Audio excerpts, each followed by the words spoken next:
అగో అన్నయ్య దగ్గరికి వెళ్ళు, బాల్స్ పైనుంచి కింద పడతాయి. అదిగో అనిత పైనుంచి బాల్ పడుతున్నాయి, పో చూడు పో అనిత.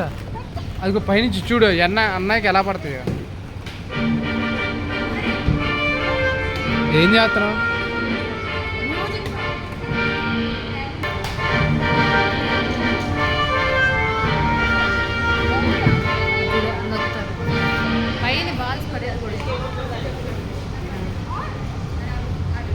అన్నా బస్ చూడు అన్నయ్య దగ్గర ఎన్ని బాల్స్ పడతాయా.